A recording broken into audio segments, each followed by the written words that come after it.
Welcome to Wisdom Wednesday number 57. How do I get out of my trapped marriage? Question.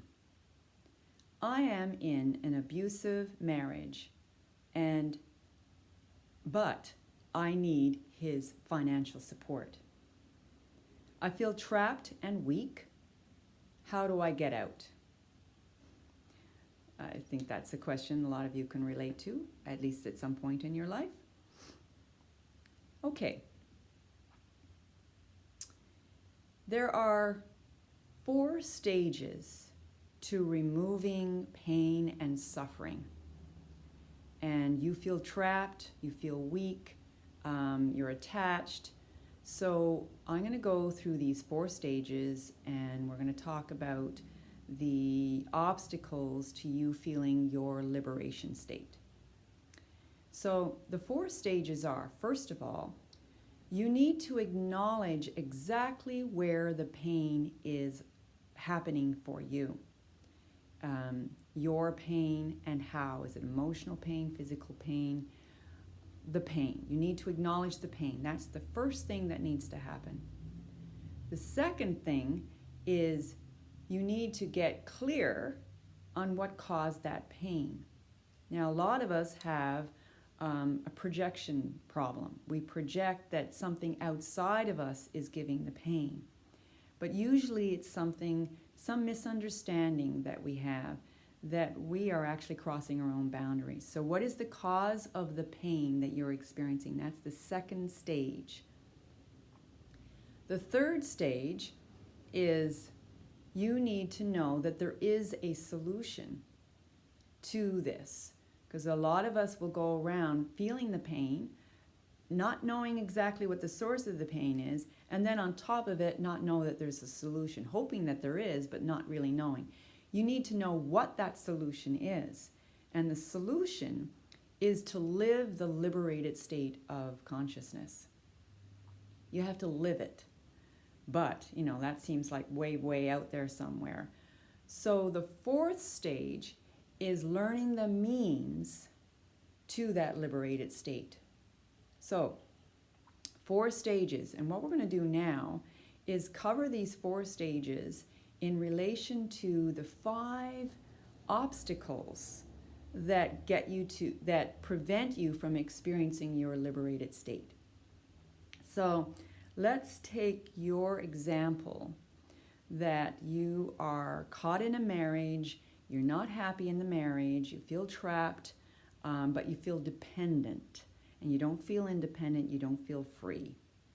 So the first thing that's happening for you is that you are depending on your husband, where in actual fact, you need to be conscious and aware that there is a higher power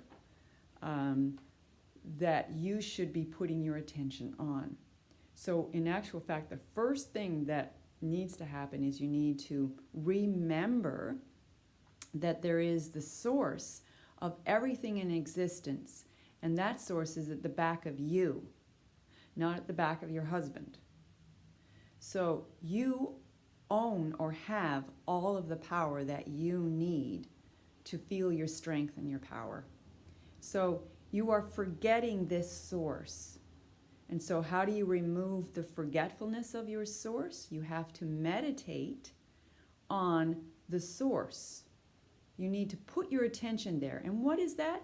You're meditating on the power that gives life to everything.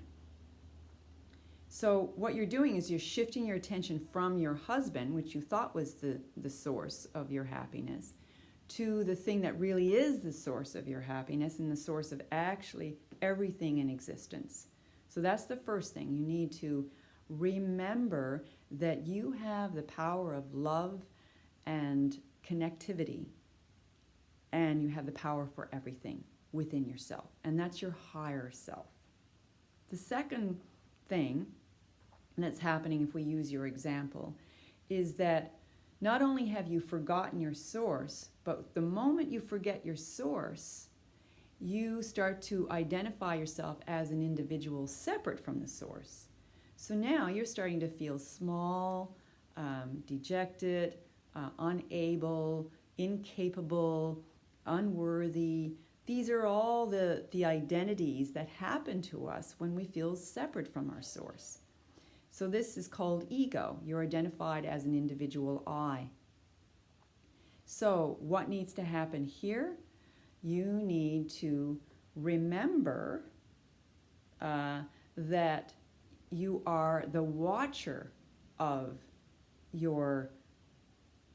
You need to become identified. You need to drop your identification as a body, a limited mind, a limited and an emotional being, senses, all of those limited things that you're identified as. You need to stop identifying with those things and start identifying as the one who is vast and free, and that one is the watcher. That one you can work with right here in your daily life. I watch my body. I watch my mind. I watch my emotions. And when you start identifying as the watcher, then you're going to start to feel separate from your problems that you have, because you're not going to be consumed by what the mind tells you and all the feelings you have. You're the observer, so you're taking a step back and being free. So that's the second thing. The third stage, or the third area that you need to get empowered in, is the area of attachment. So you're attached to a person who you projected all of your list of desires onto, and now you see that he's not living up to them. And so this grasping, this clinging, this neediness needs to be removed. And how do you weaken that? So what we're doing here is we're weakening those things that are obscuring your ability to feel your power. So we have to weaken your attachment. And how do we weaken attachment? You start to realize that you have all the power to love. You're expecting your husband to fulfill you in those holes or those missing absences that you feel in your body and your life experience. And he's supposed to fill them all up. But actually you have the power to fill them all up. You have the power to fill your holes. And the way you do that is you meditate on love. You are the source of love. No one else is. You are. So you need to weaken your attachment and become strong in the area of that you are the power. The fourth area in this example of you feeling trapped and that you have a husband that you kind of want to run away from or get some power in is aversion. So we need to weaken the aversion. Now, the one who you've depended on fully is no longer satisfying your needs or fulfilling your needs. So now you're angry and mad and you want to run away from your husband because it's giving you so much pain. So we need to weaken your illusion that this other is the source of your pain. And so you do that by fulfilling yourself. It's really pretty much the same thing. You're going to draw your power back to yourself and not give it away. It's because you gave your power away to him in the first place.